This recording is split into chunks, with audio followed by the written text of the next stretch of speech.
नमस्कार दोस्तों, स्वागत है आप सभी का हमारे यूट्यूब चैनल विनीत वर्मा पर। दोस्तों, आज हम बात करेंगे राष्ट्रीय हरित अधिकरण अधिनियम 2010, जो नेशनल ग्रीन ट्रिब्यूनल एक्ट 2010 का है। यहाँ पर यूजीसी नेट की परीक्षा में और वनडे एग्ज़ाम में भी यहाँ से क्वेश्चन पूछा जाता है और यूपीएसआई के पेपर में भी यहाँ से क्वेश्चन बनेगा। तो यूजीसी नेट की परीक्षा को दृष्टि में रखते हुए ये अधिनियम मैं आपको यहाँ पे बताऊँगा, और जो धाराएं मैं आपको इम्पोर्टेंट बताऊँगा उन धाराओं को आपको याद करके जाना है। और उसके साथ यहाँ पे कुछ ऐसे अधिनियम हैं जो अनुसूची में दिए गए हैं, उस अनुसूची में जो भी अधिनियम दिए गए हैं उनको आपको याद करके जाना, क्योंकि पिछली बार जो क्वेश्चन बना था यहाँ से क्वेश्चन परिभाषा खंड से बना था और अनुसूची में किस अधिनियम की जो बातें लिस्ट दी गई थी उनमें से वहाँ पर एलिब्रेट करके आपको आंसर देना होता था। तो एक तरीके से बहुत इम्पोर्टेंट अधिनियम है, छोटा सा एक्ट है और एक ही वीडियो में हम पूरे एक्ट को कवर करेंगे और 1 से 1.5 घंटे में आपको ये पूरा वीडियो कंप्लीट मिलेगा।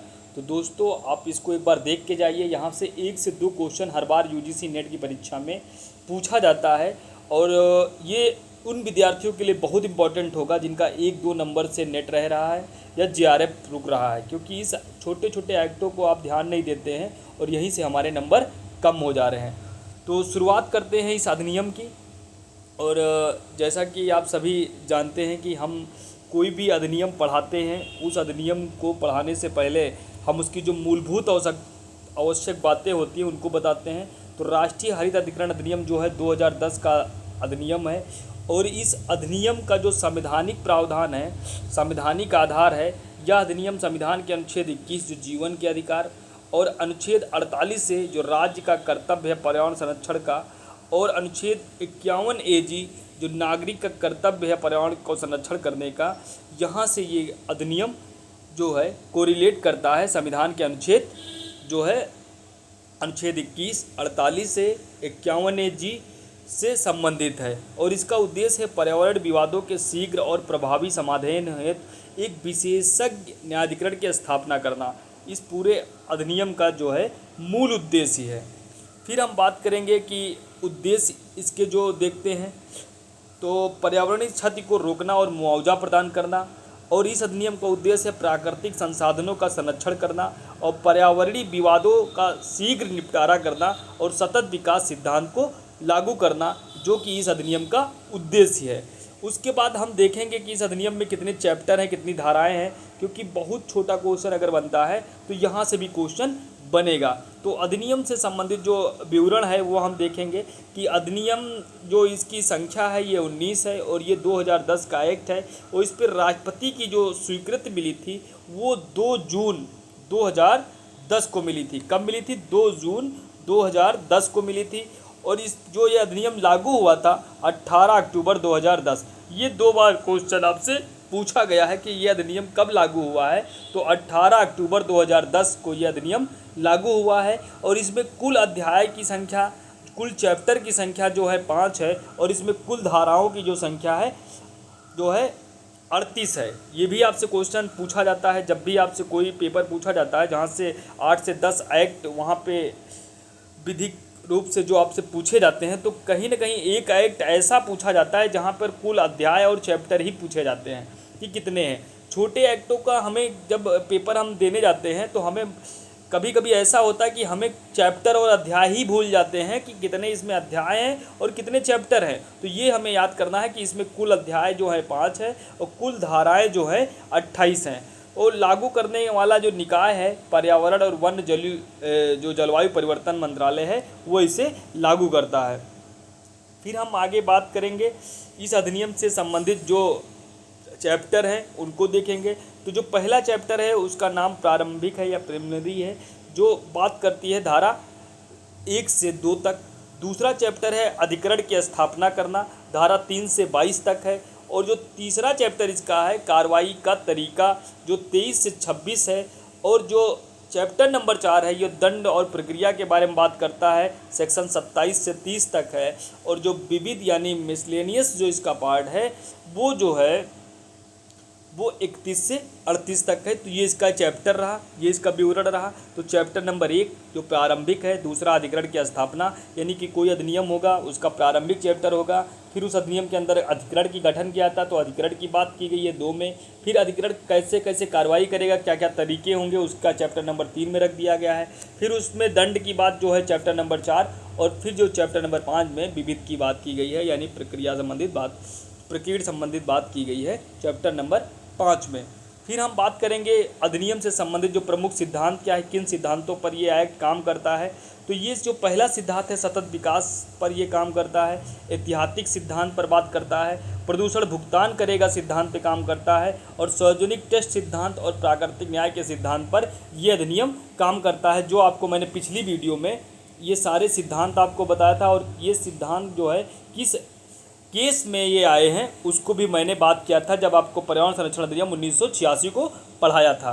फिर हम अब बात करेंगे अगले चैप्टर, अगली बात, इससे जो प्रमुख जो केस ला हैं उनको हम पहले ही देख लेंगे। पहला केस इस एक्ट से संबंधित जो महत्वपूर्ण है, MC Mehta versus Union of India, जो पर्यावरणीय न्याय का मार्ग प्रशस्त करने वाला निर्णय है, यानी पर्यावरण संबंधित जो भी रास्ते निकल के आए हैं, वो पहला केस है MC Mehta versus Union of India का केस है। फिर हमारा जो Vellore citizen welfare funds versus Union of India का केस है, जो सतत विकास का समर्थन करता है, वो भी केस इस अधिनियम के अधीन जो अंतर्गत बहुत ही इम्पोर्टेंट केस है दूसरा। फिर हमारा अगला तीसरा केस है जो Goa foundation versus Union of India 2014 का केस है, जो अवैध खनन पर निर्णय दिया गया था, इससे संबंधित है। ये भी हमारा एक काफ़ी इम्पोर्टेंट है। अगला हमारा जो केस है उसको आप सभी को देख लेना है, Almitra Patel versus Union of India, जो ठोस अपशिष्ट प्रबंध से है। ये क्वेश्चन आपसे पूछा गया था कि Almitra Patel versus Union of India मामला किससे संबंधित है, तो ठोस अपशिष्ट के प्रबंधन से संबंधित केस है, वो है आपका Almitra Patel versus Union of India. फिर जो लास्ट आपका केस है, जो ये भी आपको जो है काफ़ी इम्पोर्टेंट है, जो तमिलनाडु पोल्यूशन कंट्रोल बोर्ड जो है, जो प्रदूषणकारी उद्योगों की बंदी के बारे में बात करता है। तो ये आपके रहे कुछ इम्पोर्टेंट केस जो आपके एक्ट से संबंधित हैं। फिर हम बात करेंगे कि ये जो एक्ट है उसकी अधिकारिता और कार्यक्षमता क्या है। तो नागरिकों द्वारा दायर पर्यावरणीय जो अपीलें हैं उनको ये एक्ट के माध्यम से सुना जाता है। वन्य जीव संरक्षण, वायु और जल अधिनियमों से जुड़े विवाद के संबंध में यहाँ पे काम किया जाता है इस एक्ट के अंतर्गत, और इसकी क्षतिपूर्ति की गणना और अंतरिम राहत और स्थगन आदेश देने का भी पावर इस अधिनियम के अंतर्गत जो ट्रिब्यूनल का गठन होता है उसके पास ये अधिकार होते हैं। ये क्या करता है, नागरिकों द्वारा दायर पर्यावरणीय अपीलों को सुनता है। वन्य जीव संरक्षण अधिनियम जो आपका है 1972 का, वायु संरक्षण अधिनियम है, वायु संबंधित जो अधिनियम है और जल संबंधित अधिनियम जो है उससे जुड़े विवादों के इसके एक्ट के द्वारा निपटाया किया जाता है। ये बातें आपको मैंने देख लिया कि ये अधिकारिता और क्षमता क्या है इस एक्ट की। अगली मैं बात करूँगा जो आपका एक्ट है राष्ट्रीय हरित अधिकरण 2010 का है। इसका जो अधिनियम संख्या है ये कौन सा है, ये अधिनियम संख्या 19 है। और ये जो आपको मैंने बताया था इस पर राष्ट्रपति की जो सहमति मिली थी वो 2 जून 2010 को इस पर सहमत अपनी व्यक्त की थी। फिर हम बात करेंगे उद्देशिका, फिर इसकी उद्देशिका क्या है। तो दोस्तों हम देखेंगे उद्देशिका को। तो उद्देशिका में जो बात की गई है, पर्यावरणीय संरक्षण और वनों तथा अन्य प्राकृतिक संसाधनों के संरक्षण से संबंधित मामलों के जिनके अंतर्गत पर्यावरण से संबंधित किसी विधिक अधिकार का प्रवर्तन और व्यक्तियों और संपत्ति को नुकसानियों के अनुतोष और प्रतिकर देने की बात। तो यहाँ पे बात की गई पर्यावरण संरक्षण और वन अन्य प्राकृतिक संसाधन के संरक्षण संबंधित मामलों पे बात की गई है, और उसके अंतर्गत पर्यावरण से संबंधित किसी विधिक अधिकार का प्रवर्तन और व्यक्तियों और संपत्ति को जो नुकसान होगा, यानी कि व्यक्ति के जो भी संपत्ति का नुकसान होगा उसके अनुतोष की बात किया जाता है, उसके प्रतिकर की बात की जा रही है। और उसके बाद हम बात करेंगे यहाँ पर जो उद्देश्य का बात करती है कि इसके शीघ्र निपटारा करने के लिए अधिकरण की स्थापना करने के लिए इस अधिनियम का जो है इस अधिनियम को बनाया गया है। तो पहली बात तो है पर्यावरण संरक्षण के लिए इस एक्ट को बनाया गया है, फिर वनों के संरक्षण के लिए, फिर अन्य जो प्राकृतिक संरक्षण जो संसाधन है उनके संरक्षण से संबंधित मामलों के पर्यावरण संबंधित जो भी विधिक अधिकार है उनके प्रवर्तन के लिए और नुकसानियों के लिए अधिकरण की स्थापना की जाएगी और उनको अनुतोष पहुंचाने के लिए इस एक्ट का निर्माण किया गया है। फिर बात की जाती है, इस एक्ट में पूछा जाता है कि इस एक्ट की उद्देशिका में किस अंतर्राष्ट्रीय सम्मेलनों की बात की गई है, वो भी यहाँ से क्वेश्चन पूछा जाता है।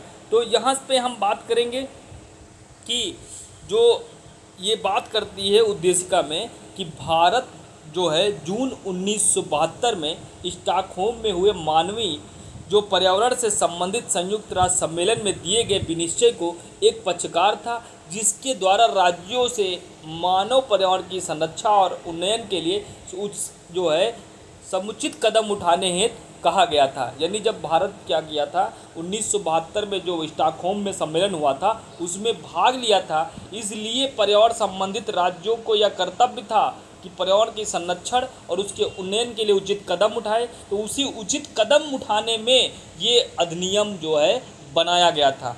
फिर बात की जा रही है, और जून 1992 में रियो डी जेनेरो में जो हुए पर्यावरण और विकास से संबंधित जो संयुक्त राष्ट्र सम्मेलन में विनिश्चय किए गए थे और उसमें भारत ने भाग लिया था, और उसके द्वारा राज्यों से न्यायिक और प्रशासनिक कार्रवाई में प्रभावी पहुंच उत्पन्न करने के लिए, जिनके अंतर्गत प्रतितोष और उपचार भी था, और प्रदूषण और अन्य पर्यावरणीय नुकसान से पीड़ित व्यक्तियों के लिए दायित्व और प्रतिकर से संबंधित राष्ट्रीय विधियों का विकास करने के लिए कहा गया था।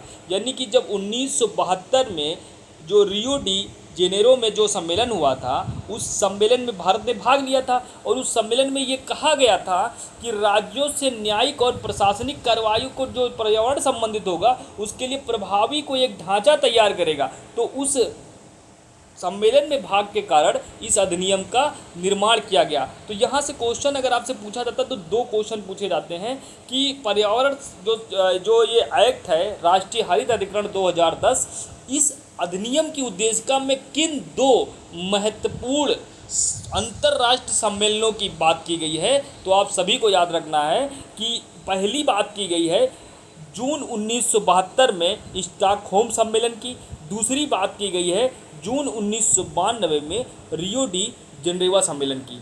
ये आपको याद रखना है। फिर हम बात करेंगे कि फिर ये बात करता है कि इस अधिनियम की उद्देशिका में किस आर्टिकल की बात की गई है। तो आगे अगर आप उद्देशिका पढ़ेंगे तो, और भारत में न्यायिक निर्णय से स्वस्थ पर्यावरण के अधिकार का अर्थ है संविधान के अनुच्छेद 21 के अधीन जीवन के अधिकार के एक भाग के रूप में। यानी आर्टिकल 21 में जो जीवन का अधिकार जो है आपके, उसी में जब स्वच्छ हमें पर्यावरण मिलेगा, स्वच्छ वायुमंडल हमारा रहेगा, तभी हमारा जीवन सुरक्षित रहेगा। और इस जीवन को सुरक्षित करने का जो अधिकार है, जो जीवन जीने का अधिकार है आर्टिकल 21 में मिलेगा, वो इस व्याख्या को करते हुए हम देखेंगे कि जब पर्यावरण हमारा स्वच्छ रहेगा, पर्यावरण से हमें क्योंकि स्वच्छ ऑक्सीजन प्राणवायु मिलती है, जब ये हमें मिलेगी वास्तव में तभी हमारा जीवन सुरक्षित रहेगा। इसलिए ये जो पर्यावरण संबंधित मुद्दा है वो आर्टिकल 21 में आता है, और इसके लिए पर्यावरण अधिकरण जो है आपका, जो यहाँ पे बात की गई है राष्ट्रीय अधिकरण, उसका गठन किया गया और आर्टिकल 21 से डायरेक्ट ये कोरिलेट करता है। इस आर्टिकल की बात की गई है। फिर कहते हैं कि और उपरोक्त सम्मेलन में किए गए विनिश्चय को क्रियान्वित करने और पर्यावरण से संबंधित जो है बहु प्रकार के विवादकों और अंतर्विलित होने को ध्यान में रखते हुए एक राष्ट्रीय अधिकरण को होना समुचित आवश्यक था, इसलिए इस एक्ट का निर्माण किया गया। तो 61वें वर्ष में संसद द्वारा इस अधिनियम को बनाया गया था। कौन से वर्ष में? 61वें वर्ष में।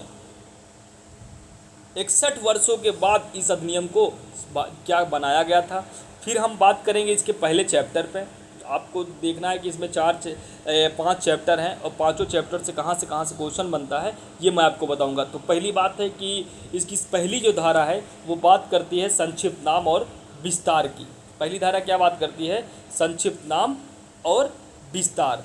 तो ये जो इस अधिनियम की धारा है, धारा 1 की उपधारा 1 क्या कहती है? इस अधिनियम का संक्षिप्त नाम क्या है? राष्ट्रीय हरित अधिकरण 2010। क्या नाम है? राष्ट्रीय हरित अधिकरण 2010। फिर बात करता है या उस जो इसका जो उपधारा 2 है वो बात करती है या उस तारीख को प्रवृत्त होगा जो केंद्रीय सरकार राजपत्र में अधिसूचना द्वारा बताएगा। तो यानी कि जब इसकी जो लागू करने का जो अधिकार था वो केंद्रीय सरकार के पास रख दी गई, उपधारा 2 में बात करते हैं। फिर इसकी जो धारा 2 है, धारा 2 में जो परिभाषाएं हैं उनको देखेंगे। परिभाषाएं आप सभी को याद करके जाना है क्योंकि यहाँ से क्वेश्चन बनता है। धारा 2 में जो पहली परिभाषा की गई है वो दुर्घटना की बात की गई है। दुर्घटना पहली परिभाषा दी गई है 2A में। दुर्घटना, दुर्घटना से ऐसी घटना विपरीत है जिसमें किसी परिसंकटमय पदार्थ या उपसागर या संयंत्र या यान को संभालते समय कोई आकस्मिक या अचानक या अनायासित घटना अंतर्विलित है जिसके परिणाम स्वरूप किसी व्यक्ति की मृत्यु का निरंतर या आंतरिक या बार बार भय बना रहता है या किसी संपत्ति या पर्यावरण को किसी नुकसान का भय बना रहता है, किंतु इसके अंतर केवल युद्ध या सिविल उपद्रव के कारण हुई दुर्घटना नहीं आती है। यानी इसका जो दुर्घटना के अंतर्गत जैसे परिसंकटमय पदार्थ या उपसागर या संयंत्र का यान को संभालते समय कोई आकस्मिक या अचानक अनाशयित घटना अंतर्विलित है, यानी कि अन्य कोई जिससे किसी व्यक्ति की मृत्यु हो जाए, जैसे कार्बाइड जो आपने देखा था कि जो भोपाल गैस त्रासदी जो कांड हुआ था वो कहीं ना कहीं वो परिसंकटमय वहाँ पे जो संयंत्र लगा हुआ था वहाँ से जो लीकेज जो गैस का हुई थी उसके कारण बहुत सारी जनहानि हुई थी, तो वो एक दुर्घटना के अंतर्गत आप देख सकते हैं। तो यहाँ से क्वेश्चन आपसे केवल यही पूछा जाएगा कि दुर्घटना को कहाँ परिभाषित किया गया है राष्ट्रीय हरित अधिकरण 2010 में। तो दुर्घटना को परिभाषित किया गया है अधिनियम की धारा 2A में। अगली बात करेंगे 2B में किसकी बात की गई है, अध्यक्ष की बात की गई है। तो अध्यक्ष से राष्ट्रीय अधिकरण का अध्यक्ष अभिप्रेत है, केवल इतनी बात आपको देखना है। तो दुर्घटना की बात 2A में और 2B में परिभाषा की गई है अध्यक्ष की। 2C में बात की गई है पर्यावरण की। 2C में किसकी बात की गई है, पर्यावरण की। तो पर्यावरण की आप जब परिभाषा देखे होंगे तो पर्यावरण की परिभाषा पर्यावरण संरक्षण अधिनियम 1986 में भी की गई है और यहाँ पे भी बात की गई है, लेकिन वहाँ पे A में बात की गई है और यहाँ C में बात की गई है। तो ये भी आपको याद रखना है कि किस अधिनियम में और भी पर्यावरण की परिभाषा दी गई है। तो राष्ट्रीय अधिकरण की जो अधिनियम की जो धारा 2C है उसमें पर्यावरण की बात की गई है और पर्यावरण के अंतर्गत जल, वायु और भूमि तथा ऐसा पारस्परिक संबंध प्रेत है जो जल, वायु और भूमि तथा मनुष्य, अन्य जीव, प्राणी और पेड़ पौधों या सूक्ष्म जीव और गुण के बीच विद्यमान है। तो केवल आपको देखना है कि इस अधिनियम की धारा 2C में किसकी बात की गई है, पर्यावरण की। 2D में जो परिभाषा की गई है विशेषज्ञ की बात की गई, विशेषज्ञ सदस्य की बात 2C में की गई है। और 2C में जो विशेषज्ञ सदस्य की बात की गई है तो विशेषज्ञ सदस्य अधिकरण का ऐसा सदस्य प्रेत है जो विशेषज्ञ सदस्य की बात की गई है तो विशेषज्ञ सदस्य अधिकरण का ऐसा सदस्य अभिप्रेत है जो उस रूप में नियुक्त किया गया है और धारा 5 की उपधारा 2 में विनिर्दिष्ट अर्हताएं रखता है और वह न्यायिक सदस्य नहीं है। यानी विशेषज्ञ की जो यहाँ पे बात की गई है वो सदस्य होगा जो धारा 5 में परिभाषित किया गया है और उपधारा 2 में जो अर्हताएं हैं वो रखता होगा, वो व्यक्ति विशेषज्ञ होगा और ये जो विशेषज्ञ होगा वो न्यायिक सदस्य नहीं होगा। यानी पर्यावरण संबंधित अगर कोई मामला बनता है तो उसके बारे में जो विशेषज्ञ अपनी राय रखते हैं या विशेषज्ञ जो होते हैं वो न्यायिक सदस्य नहीं होते हैं और वो धारा 5 वाले सदस्य विशेषज्ञ सदस्य होंगे। अगली बात जो हम करेंगे डी के बाद ई में बात की गई है परिसंकटमय पदार्थ के संबंध में संभालने की बात की गई है। संभालना, तो संभालना को कहाँ परिभाषित किया गया है, 2E में परिभाषित किया गया है। केवल इतना आपको याद रखना है। और जबकि जब पर्यावरण संरक्षण अधिनियम पढ़ रहे थे तो वहाँ पे भी परिसंकटमय पदार्थ की परिभाषा थी। पिछली बार ये क्वेश्चन पूछा गया था कि परिसंकटमय पदार्थ को कहाँ कहाँ परिभाषित किया गया। तो आपने इससे पहले पढ़ा था परिसंकटमय पदार्थ को जो है पर्यावरण संरक्षण अधिनियम में भी परिभाषित किया गया है और उसके बाद देखा गया कि जो है यहाँ पे भी परिभाषित किया गया है कहाँ पे, जो अधिनियम की धारा 2F में भी संकटमय पदार्थ को परिभाषित किया गया है।